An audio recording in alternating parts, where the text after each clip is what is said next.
तो चारिटा दल भितर आज बड़ टक्कर। प्रथम मैच रे राजस्थान रॉयल आरआर भेट लखनऊ सुपर जायंट्स को, जो संजू सैमसन आरआर दल बनाम केएल राहुल एलएसजी मुहांमुही हेबे। जयपुर सवाई मानसिंह स्टेडियम रे एही मैचटी खेल।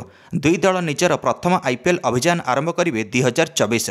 दुई दल 3 थर मुहांमुही होती एबे जाए आईपीएल इतिहास रे, जो राजस्थान वाला 2 थर विजय लाभ करछंती आ लखनऊ वाला थरुटीए जीति। दुई दल पाखरे घातक हिटर अच्छा। आरआर पाखरे यशस्वी जयसवाल, सिमरन हिटमेयर, काइल मेयर भली बड़ बड़ हिटर अच्छा।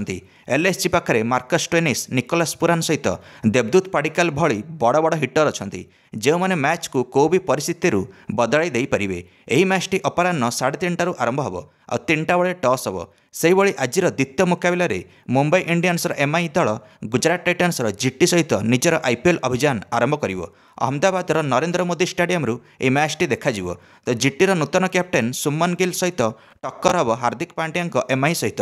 दुई दल एमआई आउ जीटी आईपीएल रे 4 थर मुहांमुही होती, जो एमआई दल 2 थर जीति, जीटी वाला भी 2 थर जीति। एमआई पाखरे रोहित शर्मा, ईशान किशन, तिलक वर्मा, नेहाल वाढेरा, टीम डेविड और हार्दिक पांड्या भली बड़ बड़ दिग्गज बैट्समैन अच्छा।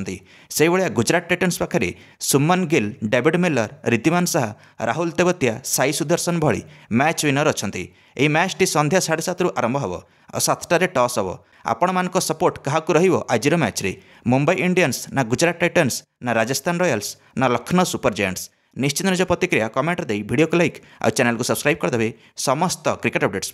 धन्यवाद।